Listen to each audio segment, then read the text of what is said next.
আসসালামু আলাইকুম ওরহমতুল্লাহি ওবারাকাতুহ।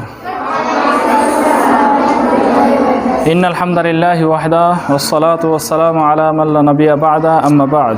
আউযু বিল্লাহি মিনাশ শাইতানির রাজীম। বিসমিল্লাহির রহমানির রহিম। কুল হাল ইয়াস্তাবিল্লাযীনা ইয়া'লামুনা ওয়াল্লাযীনা লা ইয়া'লামুন। আল আয়া। আলহামদুলিল্লাহ, প্রশংসা আল্লাহ সুবহানাহু ওয়া তাআলার জন্য, যে মহান রব্বুল আলামিন এত সুন্দর একটি ব্যবস্থা করে দিয়েছেন যে আপনাদের সবাইকে নিয়ে প্রায় কাছাকাছি অনেকেই আছেন, মনে হয় 60-70-এর কাছাকাছি হবে, তাই না? তো এতজন ছাত্রীকে নিয়ে আমি একটা পাঠদানের সুযোগ পেয়েছি। এটা আসলে আল্লাহ সুবহানাহু ওয়া তাআলার করুণা, তাছাড়া আর কিছুই না। কারণ আমি একজন ছোট্ট মানুষ এবং খুবই নগণ্য মানুষ, এলেম নাই বললেই চলে। তারপর আল্লাহ সুবহানাহু ওয়া তাআলা যেই এলেমটুকু দিয়েছেন, এই এলেমের মাধ্যমেই আপনাদেরকে কিছু দেওয়ার চেষ্টা করবো ইনশাআল্লাহ। ওয়া মা তাওফীক ইল্লা বিল্লাহ, আলাইহি তাওয়াক্কালতু ওয়া ইলাইহি উনীব। রাসূলের প্রতি অগণিত দরুদ ও শান্তির ধারা বর্ষিত হোক। যেই রাসূলের দেখানো পথ অনুসরণ করার জন্যই আমরা এই ব্যবস্থাগুলি করে থাকছি এবং এই সুন্দর সুন্দর কিতাবগুলি আমরা পড়ে থাকছি, খুব কষ্ট করে, খুব মেহনত করে, খুব যত্ন করে এগুলি আমরা আমাদের স্মৃতিপটে রাখার চেষ্টা করছি। তো সেই নবীর প্রতি অগণিত দরুদ ও শান্তির ধারা বর্ষিত হোক। আমরা সকলেই বলি আল্লাহুম্মা সাল্লি আলাইহি, আল্লাহুম্মা বারিক আলাইহি। আমরা প্রথমেই সকলেই মনে মনে চেষ্টা করব দুরূদে ইব্রাহিম পাঠ করার, কারণ দুরূদে ইব্রাহিমের ফজিলত রয়েছে অত্যাধিক। কারণ কোনো ব্যক্তি যদি দুরূদে ইব্রাহিম পড়ে, একবার পড়লে তো আল্লাহ সুবহানাহু ওয়া তাআলা বলেছেন যে আমি 10 বার পড়ব তার প্রতি দুরূদ। এটা একটা দিক। আরও দিক হচ্ছে যে আমার বিভিন্ন বালা মুসিবত দূর হতে পারে এই দুরূদের মাধ্যমেই। এই দুরূদের মাধ্যমেই হতে পারে আমার যে কল্যাণ, এই কল্যাণের দিকে অগ্রসর হতে পারি। আমার ব্রেনটা যদি নর্মাল থাকে, হতে পারে আল্লাহ সুবহানাহু ওয়া তাআলা এক্ষেত্রে সহযোগিতা করবেন, আমার ব্রেনটা আরও উজ্জ্বল হবে, আরও দৃষ্টান্তময় হবে ইনশাআল্লাহ। আমরা সকলেই মনে মনে দুরূদে ইব্রাহিম পড়ব।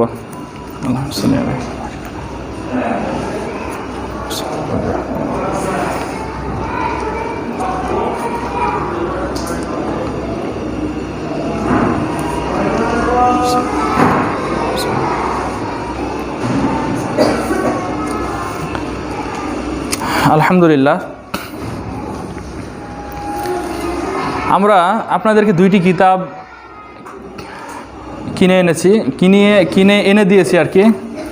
এই দুইটি কিতাব প্রথমত আমরা চেষ্টা করব পড়ার। এরপরে আমরা আরেকটা কিতাব রয়েছে আল হেওয়ার, আরবি কথোপকথনের জন্য, ওটাও আমরা কেনার চেষ্টা করব।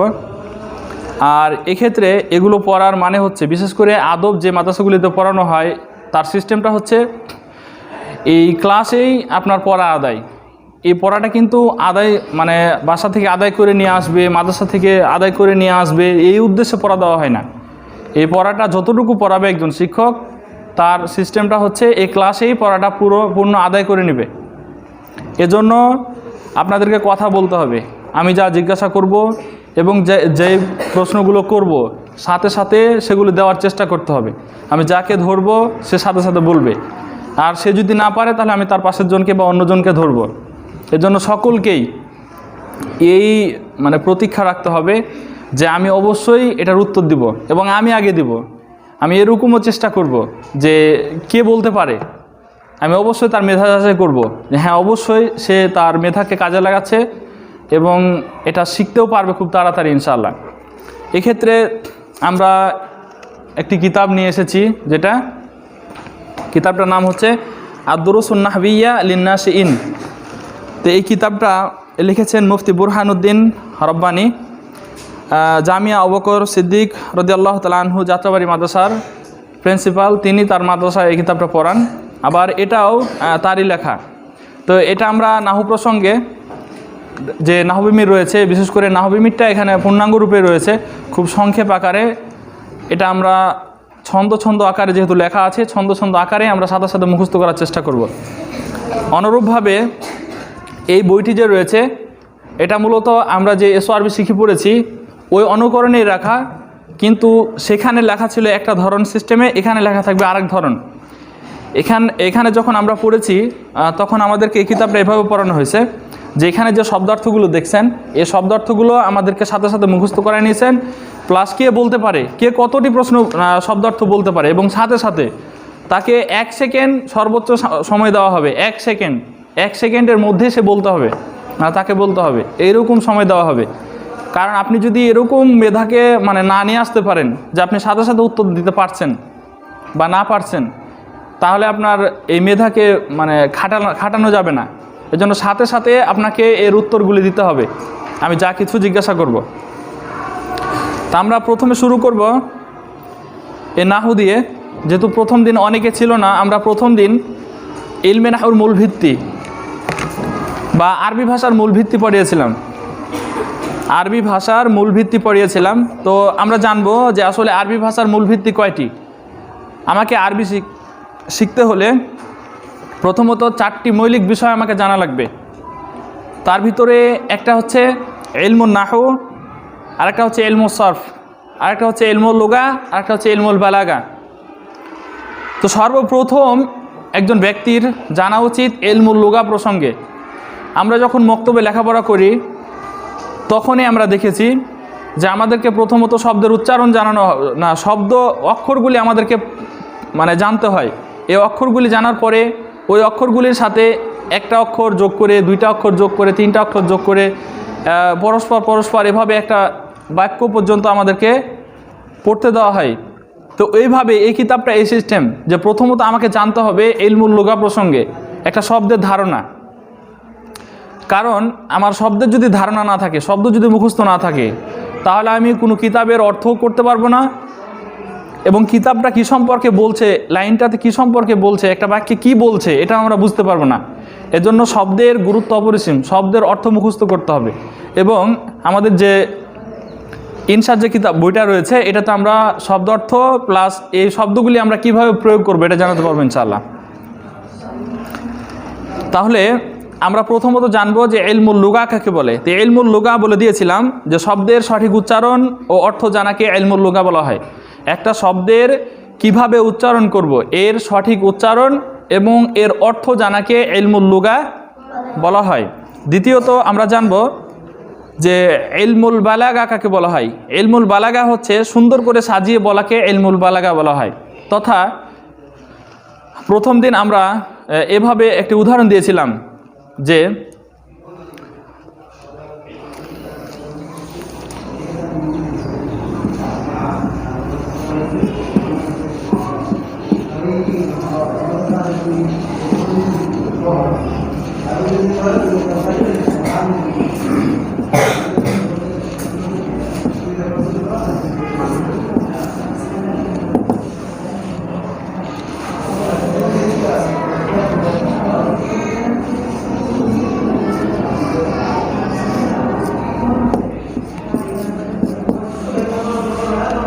আকসামুল ইসমি আলা সালাসাতি আনওয়াইন। যদি আমরা শাব্দিক অর্থ করতে যাই তাহলে অর্থটা আসতে পারে এরকম যে ইসিমের প্রকারভেদ 3 ভাগে বিভক্ত। ইসিমের প্রকারভেদ 3 ভাগে বিভক্ত। আমরা যদি শব্দ বাই শব্দের অর্থ এরকমভাবে তুলতে যাই তাহলে অর্থটা এরকম হয়। কিন্তু যদি আমরা একটা বালাগাতপূর্ণ অর্থ করি তাহলে এই বালাগাতপূর্ণের অর্থটা হবে যে ইসিম 3 প্রকার।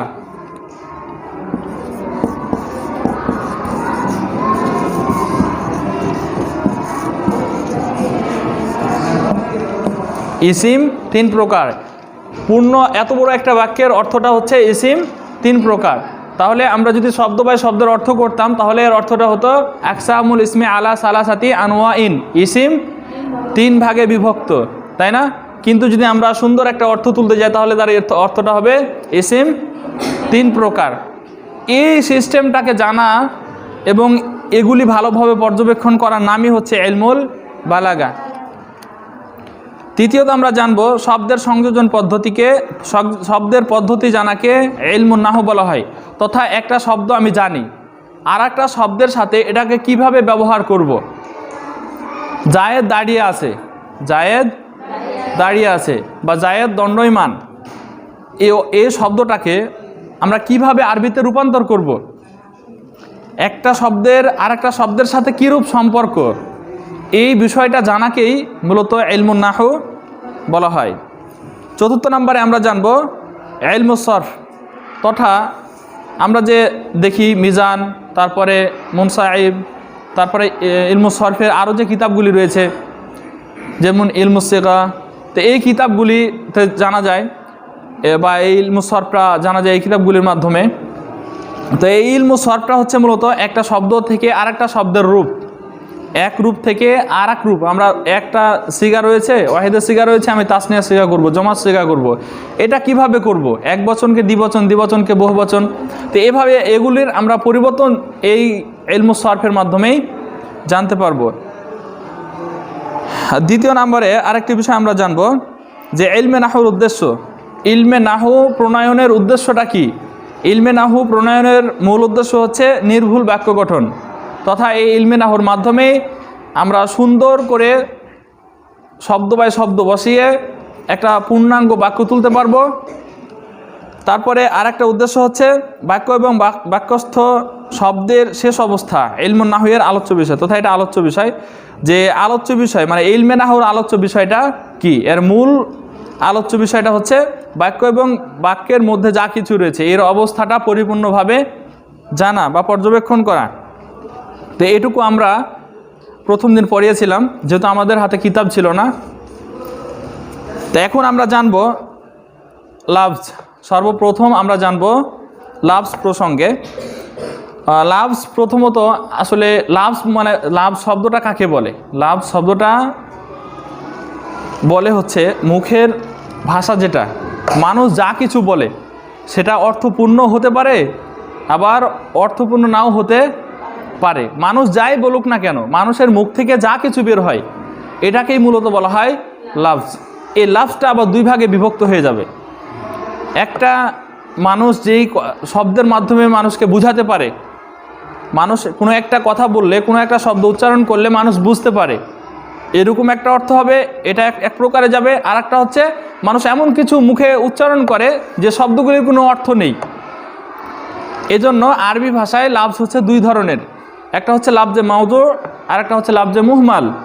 তো লাফজে মাউজু যেটা, এটার অর্থ রয়েছে, মানুষ বুঝতে পারে। আর লাফজে মুহমাল যেটা, এটার অর্থ নেই। যেমন কলম, তাই না? বাংলা ভাষায় বা আরবি ভাষাতে ক লাম মিম, কফ লাম মিম, কলামুন, কলম। কিন্তু এটাকে যদি আর বাংলা ভাষায় রূপান্তর করি তাহলে কলমই হবে, তাই না? ক ল মু। কিন্তু এটাকে যদি আমরা হেরফের করে পরিবর্তন করে ব্যবহার করি তাহলে কি হবে? যদি আমরা বলি, অনেক সময় আমরা ব্যবহার করে থাকি টলম, এই কলম টলম আছে নিয়ে আসো তো, এরকমভাবে আমরা ব্যবহার করি না? কাজ টাজ আছে কিছু করব, অনেক সময় এরকম ব্যবহার করি না? তাহলে কাজ এটা হচ্ছে অর্থপূর্ণ, কিন্তু টাজ আমরা ব্যবহার করি বা টলম ব্যবহার করি, এগুলোর কি অর্থ আছে? এগুলির অর্থ নাই। এজন্য লাফজ হচ্ছে দুই প্রকার, লাফজে মাউজু আর লাফজে মুহমাল।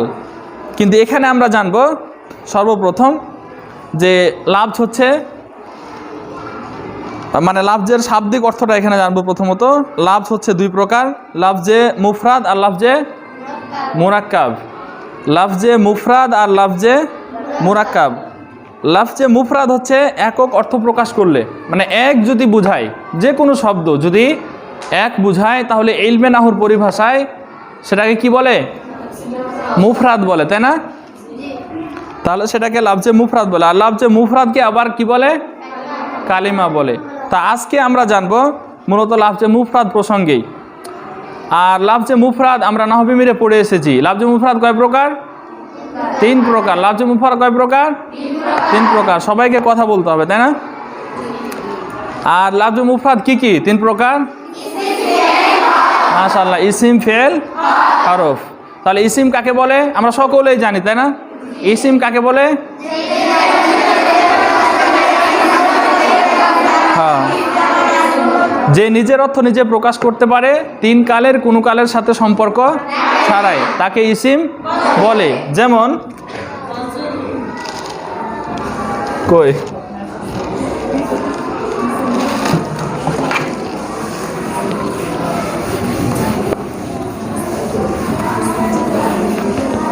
তাহলে আমরা ইসিম জানলাম, তাই না? যেমন জায়দুন, আমাদের সচরাচর যে মানে শব্দগুলি ব্যবহার করা হয়, যেমন জায়দুন, তাই না?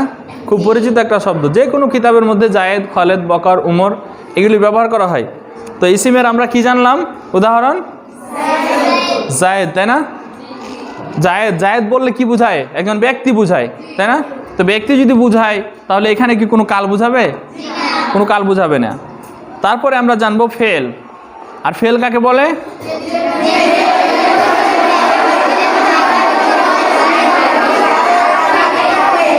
তাহলে ফেল হচ্ছে যে নিজের অর্থ নিজে প্রকাশ করতে পারে কিন্তু তিন কালের কোনো কালের সাথে সম্পর্ক রাখে, এটাকে বলে ফেল। যেমন নাসারা, নাসার অর্থ কি? সে একজন পুরুষ সাহায্য করেছে, তাই না? তো সাহায্য করেছে তাহলে কি বুঝাবে? অতীতকাল বুঝাচ্ছে না? তথা সে একজন পুরুষ অতীতকালে সাহায্য করেছে, ঠিক আছে না? তারপরে আমরা জানবো হরফ। তারপরে আমরা জানবো হরফ। হরফ কাকে বলে? যে নিজের অর্থ নিজে প্রকাশ করতে পারে না অন্যের সাহায্য ব্যতীত। অথবা এরকমভাবে অর্থটা করতে পারি যে হরফ নিজের অর্থ নিজে প্রকাশ করতে পারে না কিন্তু অন্যকে অর্থ প্রকাশ করতে সাহায্য করে। তাহলে এই বিষয়গুলি আমাদের জানা শব্দ এবং পরিপূর্ণভাবে আমরা জানি যে ইসিম ফেল হরফ কাকে বলে। আবার এখন আমরা জানবো যে ইসিমের আলামত। আমরা অন্যান্য কিতাবগুলিতে পড়ে এসেছি ইসিমের আলামত 10টি, বিশেষ করে হেদায়াতুন নাহু, নাহবে মির, সেখানে আমরা পড়েছি ইসিমের আলামত কয়টি? 10টি, তাই না? কিন্তু এই কিতাবটাতে কয়টি লেখা আছে দেখেন তো? 15টি। যদিও 15টি কিন্তু ওগুলোর কাছাকাছি, ওখানে যে 10টা পড়েছিলাম ওই 10টার কাছাকাছি। আর এভাবেই ইসিমের আলামত প্রায় 42টি বা 44টির মতো দেওয়া হয়, 44টির মতো দেওয়া হয়। অনেক কিতাব রয়েছে, যেমন মুফতি আজহারের কিতাব রয়েছে ইজরাউ সরফ বা ইজরাহুন নাহু, সেখানে এই ইসিমের আলামত দেওয়া আছে 44টি। তো আমরা এই 15টি যদি জানি তাহলে আমরা বুঝতে পারবো যে আসলে কোনটা ইসিম এবং কোনটা ফেল, কোনটা হরফ। তো এখানে 15টি ইসিমের আলামত রয়েছে। এই 15টি ইসিমের আলামত আমরা ছন্দ ছন্দ আকারে জানবো এবং কিভাবে আমরা এটা বলবো আমি প্রথমে বলে দেব, তারপরে অবশ্যই আপনারা সাথে সাথে বলবেন। তো আমরা ইসিমের 15টি আলামত জেনে নিই আগে। আমরা উদাহরণগুলি এখন জানবো না, উদাহরণগুলি আমরা পরে দেখিয়ে দেব। তো আমরা এভাবে প্রথমত জানবো যে আলিফ লাম হরফেদার, তানবিন মুদাফ, মুসাগ্গার মৌসুফ, মানসুব মুসান্না, মাজমুআ মুনাদা, মুসনাদ ইলাই তাই মুতাহারিকা, মুদমারাত, আসমায়ে ইশারা, আসমা-এ মৌসুলা। এভাবে ছন্দ ছন্দ আকারে সবাই এরকমভাবে বলবেন। আলিফ লাম হরফেদার, তানবিন মুদাফ, বলেন আলিফ লাম। আমি যেভাবে বলছি এই সিস্টেমে বলেন তাহলে বেশি সহজ হবে। আলিফ লাম হরফেদার, তানবিন মুদাফ, আলিফ লাম হরফেদার, তানবিন মুদাফ, মুসাগ্গার মৌসুফ, মানসুব মুসান্না, আলিফ লাম হরফেদার, তানবিন মুদাফ, মুসাগ্গার মৌসুফ, মানসুব মুসান্না, মাজমুআ মুনাদা, মুসনাদ ইলাই তাই মুতাহারিকা। পারে না? আবার শুরু থেকে, হ্যাঁ। আলিফ লাম হরফেদার, তানবিন মুদাফ, মুসাগ্গার মৌসুফ, মানসুব মুসান্না, মাজমুআ মুনাদা, মুসনাদ ইলাই তাই মুতাহারিকা, মুসনাদ ইলাই তাই মুতাহারিকা, মুসনাদ ইলাই তাই মুতাহারিকা, মাজমুআ মুনাদা, মুসনাদ ইলাই তাই মুতাহারিকা, মাজমুআ মুনাদা, মুসনাদ ইলাই তাই মুতাহারিকা, মুজমারাত, আসমায়ে ইশারা, আসমায়ে মৌসুলা,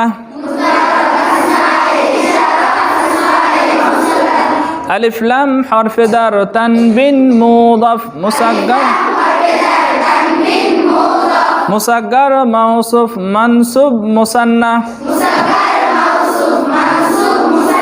مسند إليه تاء متحركة مضمرات أسماء إشارة أسماء موصولة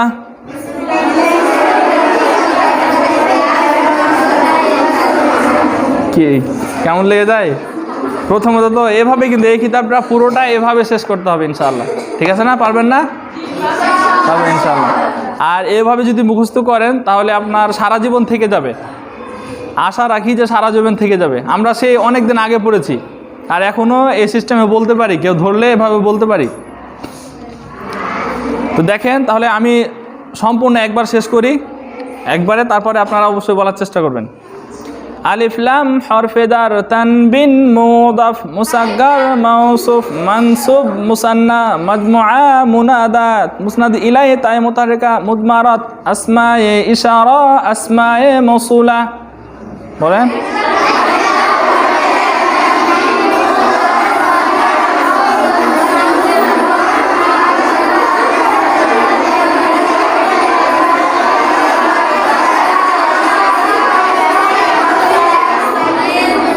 এই উচ্চারণটা মনে হচ্ছে বাচ্চাদের মতো হয়ে যাচ্ছে।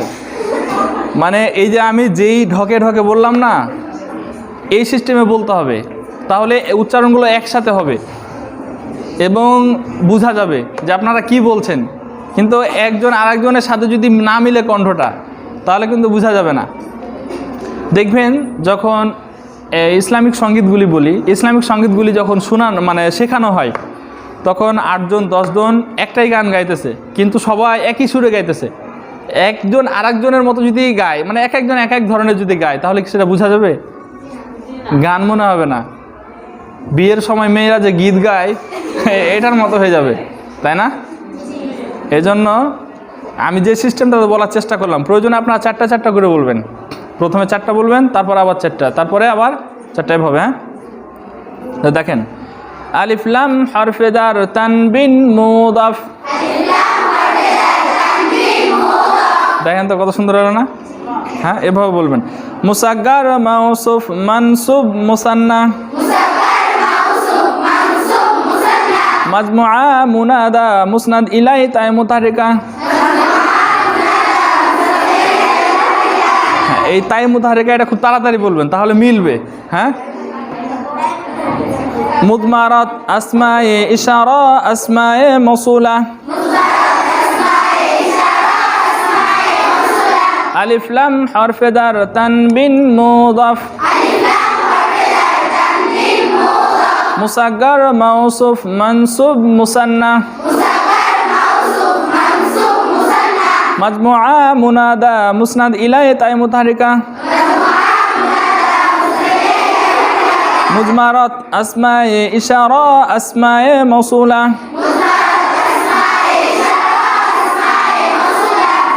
এভাবে বলতে পারবেন না? আগামীকালকে শোনাতে পারবেন? আচ্ছা, আজকে কেউ দেখে দেখি কি এভাবে বলতে পারবে? হ্যাঁ, কে পারবে?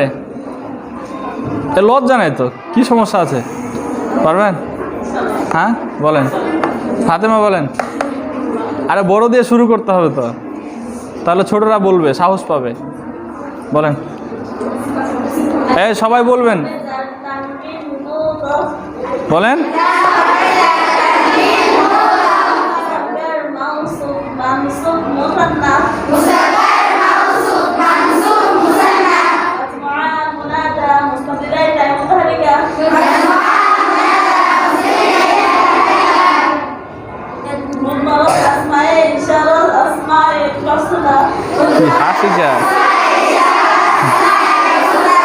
মাশাআল্লাহ, বারাকাল্লাহ, বারাকিল্লাহু ফি ইলমিক।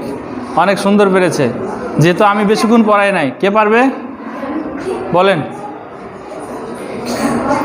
আলিফ লাম হরফে দার তানবিন মুদাফ আলিফ লাম হরফে দার তানবিন মুদাফ মুসাগ্গার মাউসুফ মানসুব মুসান্না মুসাগ্গার মাউসুফ মানসুব মুসান্না মাজমুআ মুনাদা মুসাদ ইলাইহি তাই মুতাহারিকা মাজমুআ মুনাদা মুসাদ ইলাইহি মুজমারাত আসমায়ে ইশারাত আসমায়ে মাউসুলাত মুজমারাত আসমায়ে ইশারাত এখানে গোলতা উচ্চারণ করার দরকার নাই, মানে কি লম্বা তার দরকার নাই, গোলচা উচ্চারণ করবেন, তার শুনতে ভালো লাগবে। গোলতা উচ্চারণ করবেন, মানে জমা উচ্চারণ করার দরকার নাই, এক বচন উচ্চারণ করবেন। হ্যাঁ, যে মুজমারাত আসমায়ে ইশারা আসমায়ে মৌসুলা, তা শুনতে ভালো লাগবে। আর কে পারবে বলেন? কি ভালো লাগে না বলেন? মারিয়া, সুমাইয়া বলেন, শিল্পী বলেন।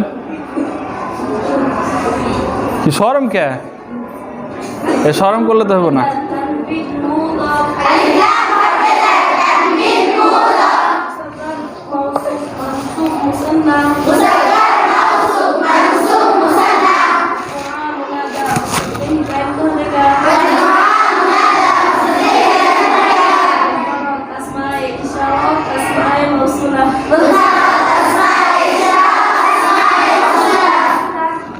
মাশাআল্লাহ। তা আমরা পারবো না এভাবে পড়তে? ছন্দ ছন্দ আকারে বইটা শেষ করতে পারবো না? খুবই ভালো লাগবে, আরও সামনে যত যাব না ততই ভালো লাগবে। ঠিক আছে, তাহলে আমরা এর ব্যবহার বিধি জানবো, তাই না? তা আলিফলাম, আলিফলাম আমরা সবাই জানি, তাই না? যে একটা শব্দের শুরুতে যদি আলিফলাম যোগ হয় তাহলে ওই শব্দটা কি হয়ে যায়? ইসিম হয়ে যায়। যেমন এখানে উদাহরণ দেওয়া আছে আল কলামু, যেমন উদাহরণ কি দেওয়া আছে? আল কলামু। তাহলে এটা হচ্ছে একটা ইসিমের আলামত। যেমন কলামুন, এই কলামুন শব্দটা শুরুতে যদি কি হয়ে যায়? আলিফলাম যুক্ত হয়, তাহলে কি হবে? এটা ইসিম হবে।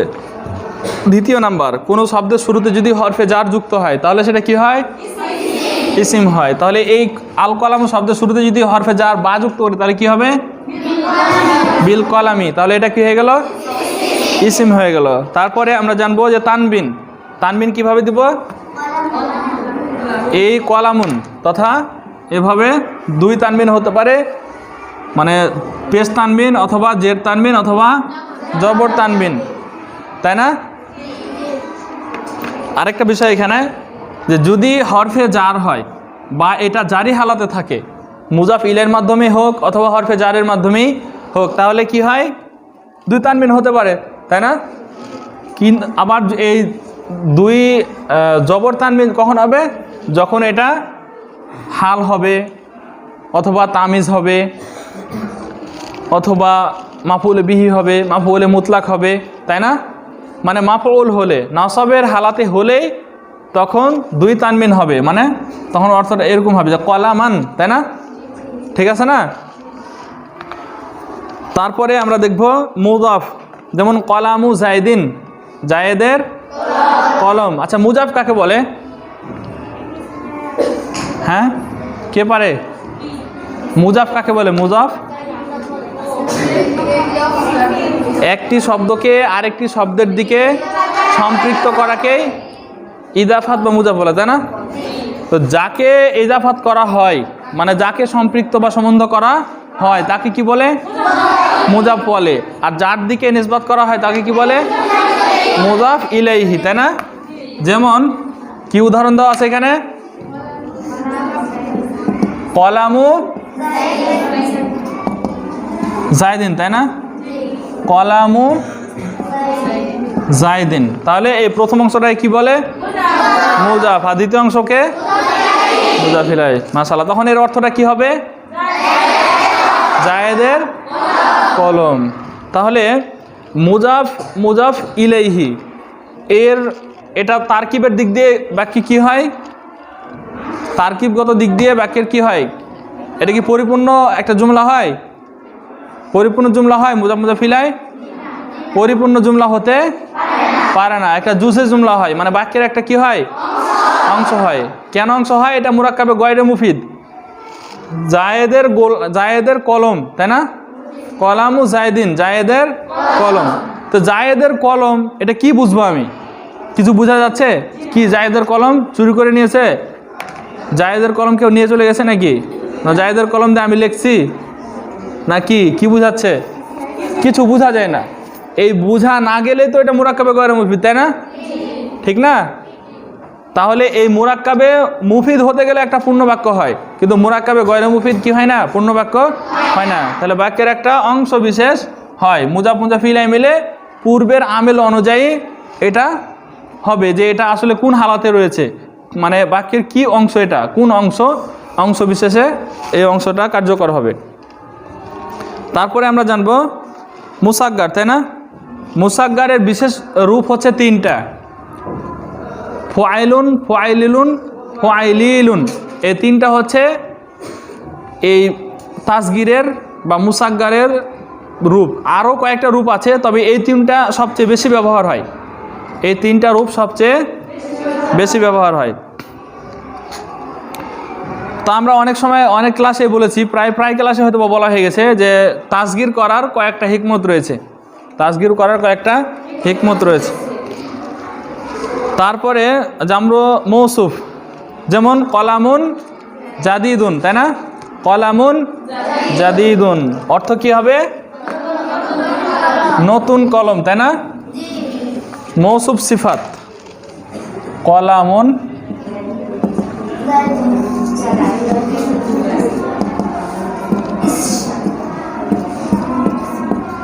কলামুন জাদিদুন, নতুন কলম।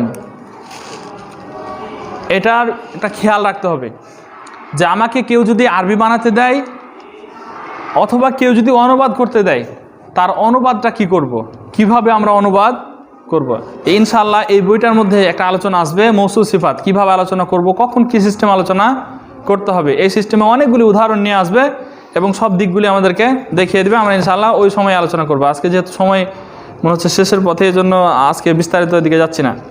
তারপরে আমরা জানবো মানসুব। মানসুব মানে কি করা? মানসুব মানে নেসবত করা। মানসুব মানে কি করা? নেসবত করা বা সম্পৃক্ত করা। তথা এই মানসুব দ্বারা উদ্দেশ্য হচ্ছে জাতীয়তার সিস্টেম। যেমন আমাকে যদি কেউ বলে তোমার বাড়ি কোথায়, তখন আমি কি বলবো? ধরেন আমি ভিন্ন দেশে আছি, আমাকে জিজ্ঞাসা করছে তোমার বাড়ি কোথায়, তখন আমি কি বলবো? বাংলাদেশি, না বাংলাদেশ, তাই না? আমার বাড়ি বাংলাদেশ। যদি বলে তোমার জাতীয়তা কি, বাংলাদেশি ইউন, আরবিতে কি হবে? বাংলাদেশি ইউন। এই যে শেষে একটা ইয়া যোগ হবে, এই ইয়াটাকেই বলা হয় নেসবত, মানে কোনো কিছুর দিকে সম্পৃক্ত করা। যে কোনো জায়গা, তারপরে যে কোনো দেশ, এগুলিকে সম্পৃক্ত করে। যেমন এখানে দেওয়া আছে আরবিয়ুন, মানে যারা আরবিক তাদের বিষয়ে এখানে বলা হচ্ছে যে তারা হচ্ছে আরবিয়ুন। মাশাআল্লাহ, তাফাদ্দাল শেখ। তারপরে আমরা জানবো 8 নম্বরে মুসান্না। মুসান্না দ্বারা উদ্দেশ্য কি? তাসনিয়া, তাই না? তথা দ্বিবচন হওয়া। এই দ্বিবচন কি ফেলও তো দ্বিবচন হয়, তাহলে সেগুলিকে আমরা চলে যাব না। ইসিম ফেলের মধ্যে যেগুলি, মানে ইসিমের মধ্যে যেগুলি দ্বিতীয় দ্বিবচন হবে সেগুলি আমরা ধরব। যেমন কলামুন, এর তাসনিয়া কি হবে বা দ্বিবচন কি হবে? কলা মানে। অনুরূপভাবে মাজমুআ, জমা, কলামুনের জমা কি হবে? আকলামুন। রজুলুনের জমা কি হবে? রিজালুন। রজুলুনের তাসনিয়া কি হবে? রজুলানে, তাই না? সাথে সাথে বলতে হবে, হ্যাঁ। তারপরে মুনাদা, ইয়া তিলমিজু, 5:30, ইয়া তিলমিজু। ভিডিও হচ্ছে।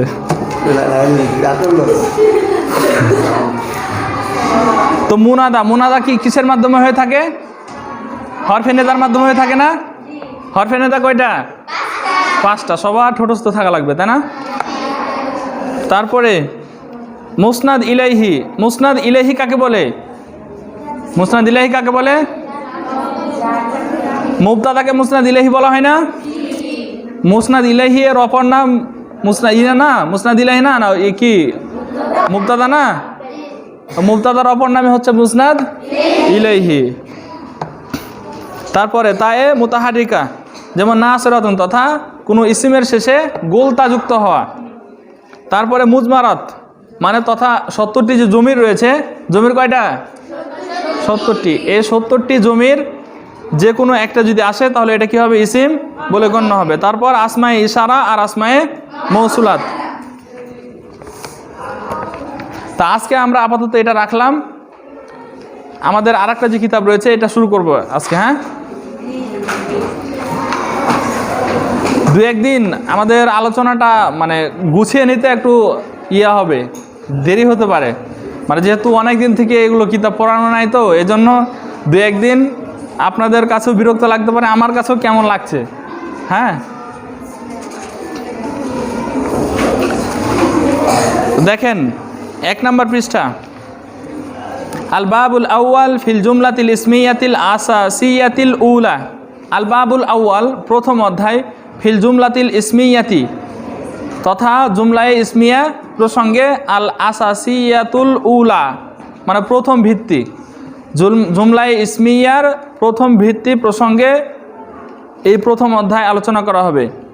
মানে এটার মাধ্যমে আমরা জানতে পারবো কোন শব্দগুলির মাধ্যমে জুমলায়ে ইসমিয়া হয়, আর আমরা এখান থেকে দেখিয়ে দিব যে জুমলায়ে ইসমিয়া কিভাবে আমরা গঠন করব।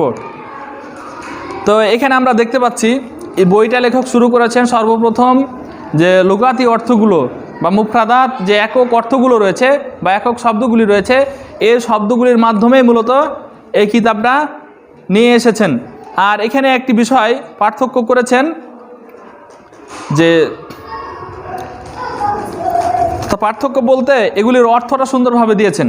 এই পার্থক্যর দিক দিয়ে বা এই দিক থেকে পৃথক করেছেন যে মারেফা এবং নাকেরার দিক দিয়ে, মারেফা এবং নাকেরার দিক দিয়ে। তথা এখানে যতটি শব্দ নিয়ে এসেছেন লেখক, সব শব্দটি হচ্ছে নাকেরা, তাই না? সব শব্দটি নাকেরা না? একটা শব্দের আসল হচ্ছে তানবিন হওয়া, মূল হচ্ছে কি হওয়া? তানবিন হওয়া। এই প্রত্যেকটা শব্দের শেষে কি রয়েছে? তানবিন রয়েছে। এর কি মারেফার কোনো আলামত রয়েছে? মারেফা কয় প্রকার? 7 প্রকার। এই 7 প্রকারের কোনো এক প্রকারও এখানে নেই। এজন্য এটা নাকেরার উদাহরণ দিয়েছেন এবং নাকেরা দিয়ে বাক্যটা কিভাবে তৈরি করবে এভাবে দিয়েছেন। আর একটু কথা এখানে বলেছেন যে আদ-দারসুল আউয়াল ইসমিল ইশারাত লিল মুজাক্কার, মানে এই প্রথম অধ্যায়ে ইসমে ইশারা ব্যবহার পদ্ধতি দেখাবে মুজাক্কারের জন্য শুধুমাত্র। এখানে কোনো মুআন্নাসের শব্দ নিয়ে আসবে না। যে শব্দগুলি মুজাক্কার ওই শব্দগুলি দিয়ে কিভাবে প্রথম অধ্যায়ে ব্যবহার করা দেখাবে বা ব্যবহার করবে, এই জিনিসটা আমাদেরকে শিখাবে। তো এখানে আমরা প্রায় 10 থেকে 12টি না আরও বেশি, তাই না, 20টি মতো অর্থ আমরা এখান থেকে জানতে পারবো। আর এই অর্থটি জানার পরে আমরা দ্বিতীয় পৃষ্ঠাতে যাব। তো সকলে একবার করে দেখেন কে কয়টা অর্থ জানেন। দেখেন, সবাই দেখেন। যেমন প্রথমে একটা লেখা আছে কলামুন, সবার জানা শব্দ, তাই না? কালামুন মানে কলম, শুধু কালামুন মানে।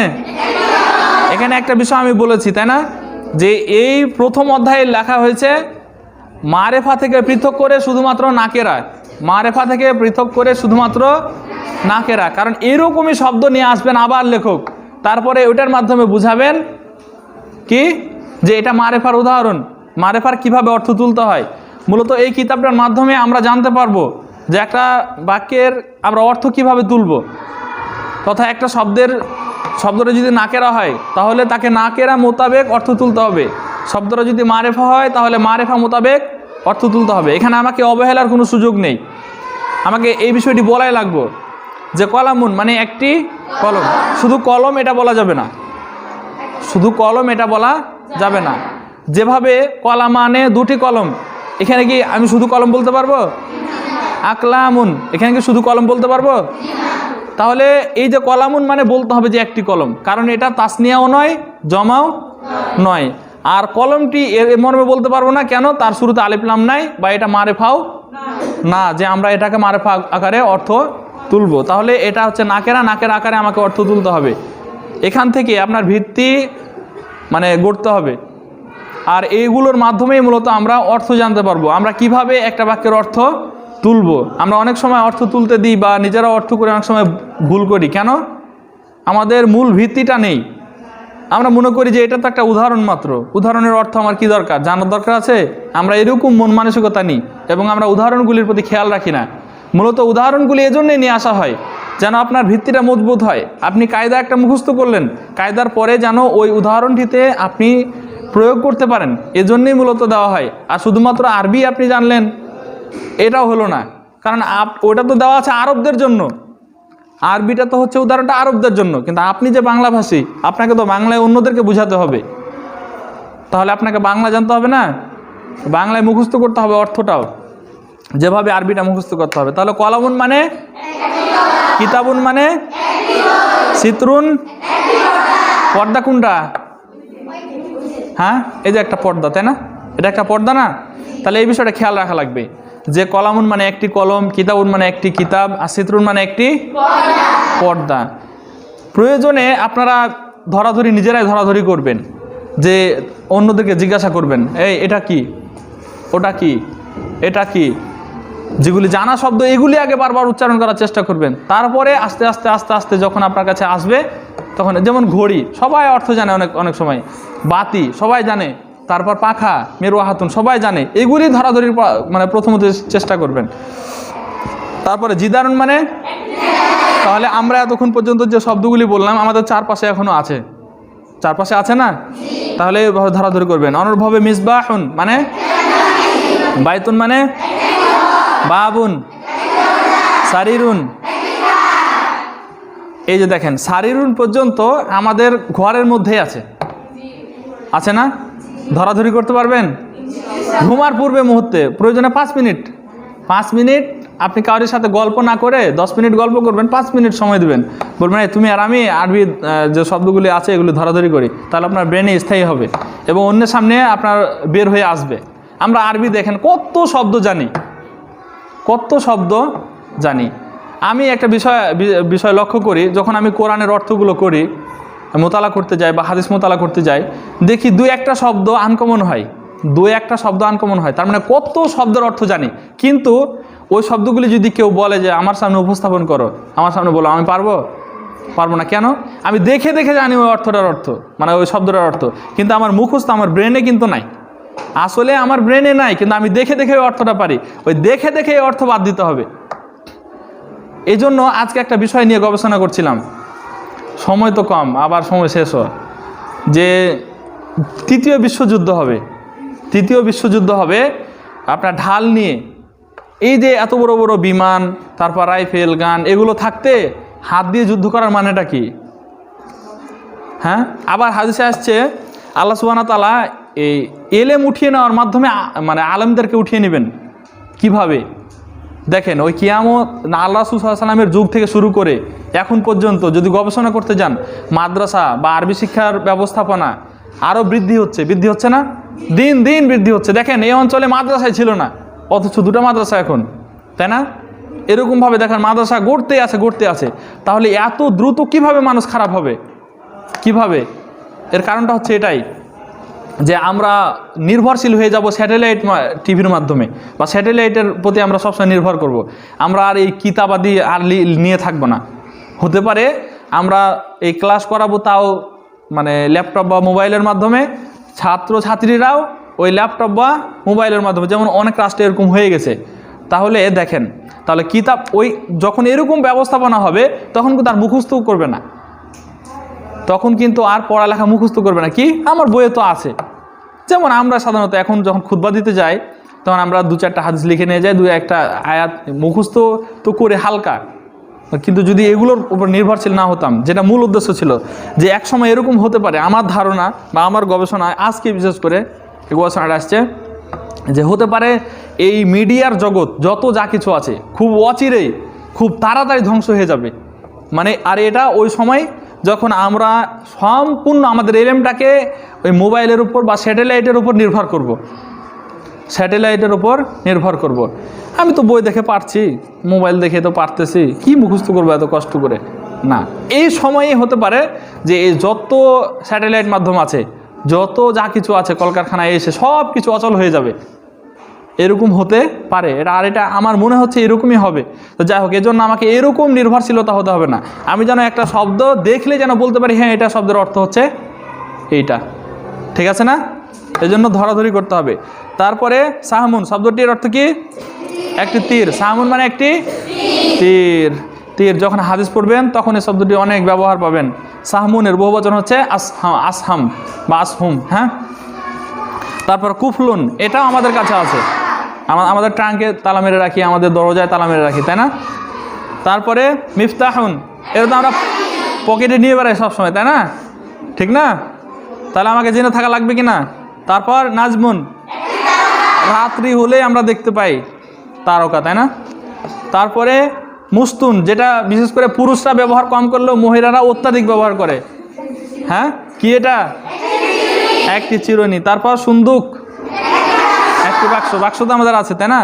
ট্রাঙ্ক কি আছে কিনা? ট্রাঙ্কটাও তো একটা বাক্স অনুরূপ। তারপর দালবুন, লিবাসুন, কমিসুন, হিজাউন, হাসিরুন, আলামুন। মাশাআল্লাহ। এই যে এরকমভাবে আজকে তো দেখে দেখে বলছেন, আগামীকাল মানে আগামী সপ্তাহে কিন্তু না দেখে বলতে হবে এগুলো। আমি ধরবো সাথে সাথে, আমি যেটা ধরবো সাথে সাথে সবাইকে একযোগে বলতে হবে, হ্যাঁ এটার অর্থ এটা, এটার অর্থ এটা, এটার অর্থ এটা, সেকেন্ড বাই সেকেন্ড, প্রত্যেক সেকেন্ডে সেকেন্ডে বলতে হবে। আর এভাবে বলতে পারলে আরবি আপনার কাছে পানির মতো সহজ হয়ে যাবে ইনশাআল্লাহ। তারপরে হাজা, হাজিহি, এগুলির অর্থ জানছি। হাজাটা মুজাক্কারের জন্য আর হাজিটা মুয়ান্নাসের জন্য, নিকটবর্তী বোঝাবে, তাই না? যেমন হাজা কলামুন, ইহা একটি কলম। তারপরে আছে দালিকা তিলকা, উহা, তাই না? দালিকা কিতাবুন, উহা একটি বই। দালিকা সাআতুন, উহা একটি ঘড়ি। দালিকা কি তিলকা মিরওয়াহাতুন। হ্যাঁ, এভাবে ব্যবহার বিধিগুলো আমাদেরকে খেয়াল করতে হবে। এবং ইনশাআল্লাহ আগামী দিন আমরা এখান থেকে শুরু করব, তারপরের অধ্যায় থেকে একবারে শেষ পর্যন্ত এগুলো খুব দ্রুত বলতে হবে। আমি যাকে যাকে ধরবো এগুলো খুব দ্রুত বলতে হবে। আমি ধরতে পারি এরকমভাবে কোনো একটা কিতাব দিয়ে দেবো, আমি সবগুলো এখানে নিয়ে আসার চেষ্টা করব, যা কিছু আছে একটু একটু করে, নাকি? যেমন এরকমভাবে ধরবো, এরকমভাবে ধরবো, এটা কি দেখাবো, এটা কি দেখাবো, এভাবে দেখাবো, সাথে সাথে আরবিতে বলতে হবে। আর এগুলি যখন আরবিতে বলতে পারবেন তখন আরবিতে কথোপকথন করতে পারবেন। আরবির সাথে আপনার মুলামাতটা ঠিক করতে হবে, বা যেটা আচরণ আরবির সাথে সব সময় লেগে থাকা, ঠিক না?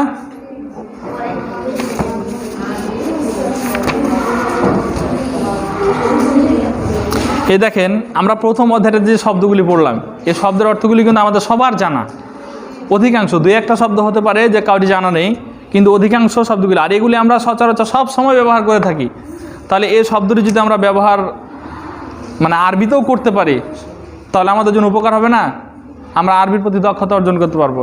আমরা আরবির যে কোনো কিতাব দিলে যে কেউ যদি নিয়ে আসে যে এই জায়গাটুকু বা এই অংশটুকু আমাকে অনুবাদ করে দাও, তো আমরাও এই অংশটুকুর অনুবাদ করতে পারবো, তাই না? আর এই বিষয়টি খেয়াল রাখবেন অনুবাদের দিক, যে কলামুন মানে একটি কলম, শুধু কলম না, বা কলমটিও না, কারণ এরপরে এই সিস্টেমগুলোই আসবে। আবার দেখা যাবে যে আল কলমও চলে আসছে, তখন অর্থটা কী হবে? কলমটি, ঠিক আছে না? এজন্য অর্থরও করতে হবে এই সিস্টেমের। আপনারা যে কিতাবাদিগুলো পড়ছেন আরবির, অর্থগুলি কিন্তু এই ধাঁচে, এই সিস্টেমে করতে হবে। আর পড়বেন আজকে? ভাবছিলাম অনেকটুকু পড়াবো, কিন্তু সময় দেখছি যে হয় না।